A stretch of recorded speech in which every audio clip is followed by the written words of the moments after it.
গত 23শে November Kolkata press ক্লাবে বয়ঃসন্ধিকালীন শিশুদের মেরুদণ্ডের বিকৃতি সম্পর্কে স্কুলের নীতিগুলির মধ্যে সচেতনতা বাড়াতে এবং কিছু মর্মান্তিক রোগীর গল্প শেয়ার করার জন্য একটি প্রোগ্রাম রাখা হয়।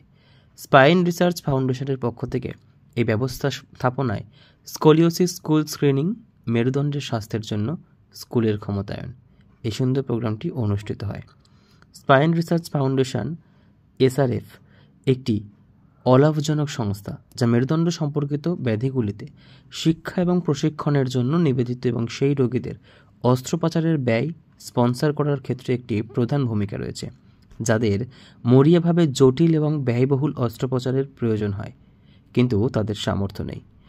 সমাবেশে বক্তব্য রাখেন doctor Soumyajit Basu, managing trustee, spine research foundation; doctor Trinanjan Sarangi, trustee, spine research foundation; Amitava Biswas, উপদেষ্টা কমিটির সদস্য; ডক্টর ইন্দ্রজিৎ রায়, উপদেষ্টা কমিটির সদস্য, মেরুদণ্ড গবেষণা foundation; doctor Ayan Ghosh, consultant spine surgeon; doctor Bikash, consultant মেরুদণ্ডের সার্জন।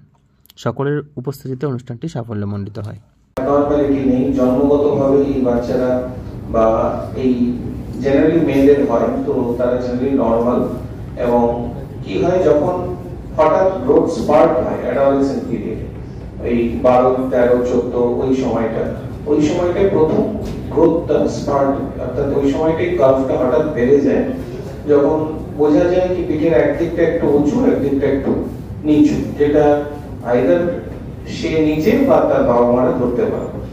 সো প্রবলেম হচ্ছে generally most of the time যখন পেশেন্ট আমাদের কাছে আসে তখন কার্ভটা অনেক বেড়ে যায়। এটা আমরা একটা এক্স-রে করে স্পাইন মানে পুরো স্পাইনটার এক্স-রে করে আমরা একটা অ্যাঙ্গেল মাপি, যেটাকে কর্ভ অ্যাঙ্গেল বলা হয়।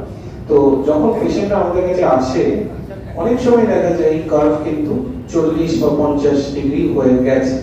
তো আমাদের উদ্দেশ্য হচ্ছে সোসাইটিতে যখন অ্যাওয়ারনেসটা বাড়ানো, অর্থাৎ এই কার্ভ যদি আমরা আরো কম বয়সে ধরতে পারি, আমরা যদি 5 বছর 6 বছরেও মিনিমাল একটা ব্যাকাশিট দ্বারা ধরতে পারি, যার জন্য কিছু টেস্ট আছে, সেটা লেম্যানের পক্ষে সম্ভব নয়, এটার জন্য কিছু টুলস আছে, সিম্পল টুলস, যেটা থেকে আমরা ধরতে পারি তার সেই দ্বারাটা একটু ব্যাকা কিনা। পেছনে চলছিল যে কতক্ষণ আমি এই কথাগুলো বলে দিতে পারবো, আপনাদের ব্যস্ত রাখতে পারবো, যতক্ষণে ডক্টর সৌমিত বসু ধরতে পারেন। তা মনে হয় এত করে খুব আপনাদের বই পড়িনি, সুতরাং আমার প্রাথমিক যে কাজটা আপনাদের ঘুম পড়ানো এবং ঘুম ভাঙানো, দুটো কাজই বোধহয় করে দিতে পেরেছি।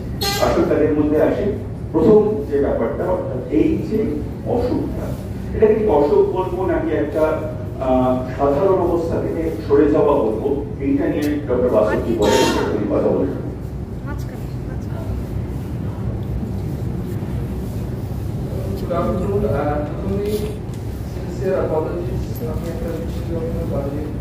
অপারেশনে আটকে গেছে। হ্যাঁ ওখানে একটা বাজে কাজে চলে।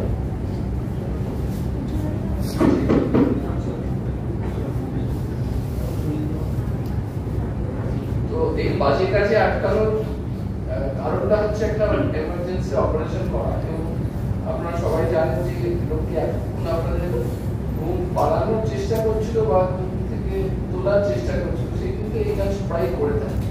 যখন এরকম একটা চিন্তা আমার ইনভ্যারিয়েবলি দেরি হয়, এবং সেখানে তাপ্তি মারার কাজ হচ্ছে প্রথমেই বলি যে আমরা আজকে যে কারণে এখানে এসে জমায়েত হয়েছি, বেসিক্যালি এটা একটা হেলথ অ্যাওয়ারনেস প্রোগ্রাম। এই এমনি একটা সমস্যা যেটা নিয়ে খুব একটা কথোপকথন হয় না, খুব একটা আলোচনা হয় না। এটা আজকে আলোচনা করার প্রধান উদ্দেশ্য হচ্ছে দুটি। এক নম্বর হচ্ছে যে এই সমস্যাটা যেটা স্কোলিওসিস বলি, আজকে আমরা একটু পরেই আপনাকে একটা ছোট প্রেজেন্টেশন দেখাবো যে স্কোলিওসিস জিনিসটা কি এবং কাদের হয়।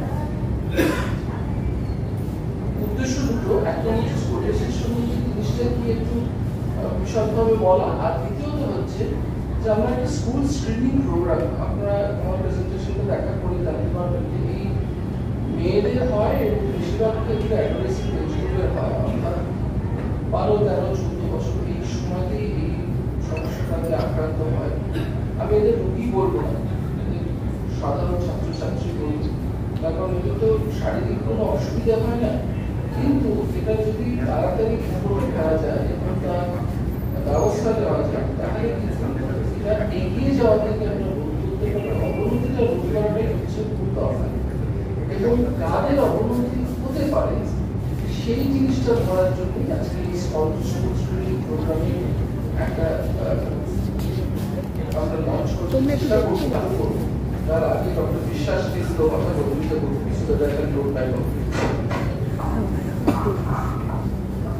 তো যেটা ডক্টর বাসু ডক্টর সারিকি বললেন, স্কোলিওসিসের অ্যাওয়ারনেসের জন্য কিন্তু আমরা আজকে এখানে একত্রিত হয়ে বাড়ছে এবং বাড়বে এই আশা রাখি। এটা আমাদের মুখ্য কারণ, মুখ্য কাজ। দ্বিতীয় কাজ হচ্ছে এই সংগঠনের মাধ্যমে আমরা রিসার্চ অ্যাক্টিভিটিস অর্থাৎ পড়াশোনা করানো, সেই পড়াশোনাটা করানোর মধ্যে যেমন ডাক্তারদের পড়াশোনা করার কথা আছে, নিজেদের পড়াশোনা করার কথা আছে, তেমনই আমরা বারবার করে ইন্টারঅ্যাক্ট করি সাধারণ মানুষের সাথে।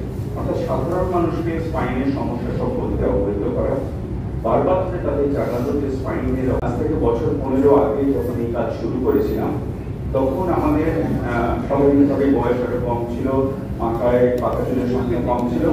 আমরা সিদ্ধান্ত নিয়েছিলাম সম্পূর্ণ বিনা পয়সায় এই কাজটা করবো এবং সেভাবে করতাম। দুঃখজনকভাবে যেহেতু প্রাইভেট সেক্টরে কাজ করি, কোনো প্রাইভেট হাসপাতালের কাছ থেকে আমরা সেরকম কোনো সাহায্য পাইনি যেখানে আমরা বিনা পয়সায় কাজ করতে পারি। তার ফলে তাদের যে বিল হতো সেটা আমাদের দিতে হতো, ওষুধের দাম, অপারেটিং থিয়েটারের খরচ, এই সমস্ত আমাদের দিতে হতো। ডাক্তার বাবুরা কোনো পয়সা দিতেন না, আমাদের নেন না। কিন্তু এই বিলটা আমরা নিজেরাই নিজেদের পকেট থেকে বিভিন্নভাবে আজকে মিটিংটা তার মেইন উদ্দেশ্য হচ্ছে অ্যাওয়ারনেস বাড়ানো স্কোলিওসিস সম্পর্কে। মানে এই যে স্কোলিওসিসটা, এটা কিন্তু খুব কম বয়সে প্রথমে শুরু হয় কিন্তু ডিটেক্ট হয় না। যখন পেশেন্টরা আমাদের কাছে আসে তখন কার্ভ অলরেডি 30-40 ওপরে চলে আসে। তো মেইন উদ্দেশ্যটা হচ্ছে অনেক তাড়াতাড়ি ধরা রোগটাকে, এই ম্যাকা সিদ্ধাটাকে তাড়াতাড়ি ধরা, এবং সেটা তো বাবা মার পক্ষে অনেক সময় সম্ভব হয়ে ওঠে না, অ্যাওয়ারনেস নেই বলে। ইভেন স্কুলের পক্ষেও ধরা সম্ভব হয় না, তো কোথায় ধরা হবে, আইদার বাড়িতে বা স্কুলে। তো এটাতেই আমরা এই স্ক্রিনিং প্রোগ্রামটা লঞ্চ করার চেষ্টা করছি, যেখানে আমরা হেল্প করব স্কুলে এই ডিটেকশন, আর্লি ডিটেকশনটা করার জন্য। তার জন্য অ্যাপ আছে আমাদের কাছে, we are developing an app. এই অ্যাপের মাধ্যমে উইল গেট ফরওয়ার্ড, যারাই ইন্টারেস্টেড হবে আমরা চেষ্টা করবো অ্যাওয়ারনেস প্রোগ্রামগুলো আরো 2-3 মাস পর পর করা, এবং স্কুলগুলোকে এনরোল করাতে হবে। তারপর আমাদের সাপোর্ট সিস্টেম যাবে সেখানে, সেখানে স্কুলের যারা স্টাফ রয়েছে তাদেরকেও এডুকেট করা হবে, এবং এটা মানে কম্বাইন্ড ওয়েতে দিস উইল বি সাকসেসফুল। তাতে কি হবে, এই ডিফর্মিটি গুলো আর্লি পিক আপ হবে এবং খুব খারাপ পর্যায়ে আমাদের কাছে আসবে না। তাতে আমরা সার্জারি গুলোকে অনেকভাবে কমিয়ে দিতে পারি। তো এটাই আজকের উদ্দেশ্য। আজকে এসে দাঁড়িয়েছি আপনাদের কাছে এই কারণেই, যাতে এই প্রচারটা হয় এবং শিরদাঁড়া যে বেঁকে যায়, স্কোলিওসিস যে হয়, বিশেষত বাচ্চাদের হয়, মেয়েদের হয় বেশি, এই তথ্যটা আপনাদের কাছে তুলে ধরাটা খুব দরকার। এবং সেই তথ্যটা তুলে ধরতে পেরে আনন্দিত, এবং আপনারা যদি এটাকে নিয়ে আরো এগিয়ে যান, দেখবেন ভবিষ্যতে আরো অন্য স্কুল এটার সামনে চলে আসবে এবং আমরা যে একটা স্ক্রিনিং প্রোগ্রাম চালু করতে পারবো, তাতে বিভিন্ন লোকেদের বিভিন্ন রকমের সুবিধা দিতে পারবো। যদি শিরদাঁড়া বেঁকা আগে ধরা পড়ে তাহলে অনেক ক্ষেত্রে এটা অপারেশনের জায়গায় যায় না, কিন্তু যদি এমন একটা স্টেজে গিয়ে ধরা পড়ে যেটা শিরদাঁড়াটা ভীষণ রকম বিকৃত হয়ে গেছে, তখন অপারেশন ছাড়া আর কোনো উপায় থাকে না। শিরদাঁড়া বিকৃত শিরদাঁড়া বহু অপারেশন করেছি গত 20 বছর ধরে, এবং পূর্ব ভারতে আমাদের সেন্টারে সবচেয়ে বেশি এই বেঁকা শিরদাঁড়া অপারেশন হয়, এটা হলপ করে আমরা দায়িত্ব নিয়ে বলতে পারি। করে অদ্ভুত আনন্দ পেয়েছি, তার কারণ এই বাচ্চারা একেবারে বহু বছর ধরে আমাদের কাছে বিভিন্ন সময় আসে, চেক আপ করাতে আসে, চেক আপের ছাড়াও বিভিন্ন সময় যখন স্কুলের গন্ডি পেরিয়ে যায় তারা এসে দেখা করে, প্রণাম করে, এবং এতে আমার অদ্ভুত একটা শান্তির জায়গা তৈরি হয়েছে।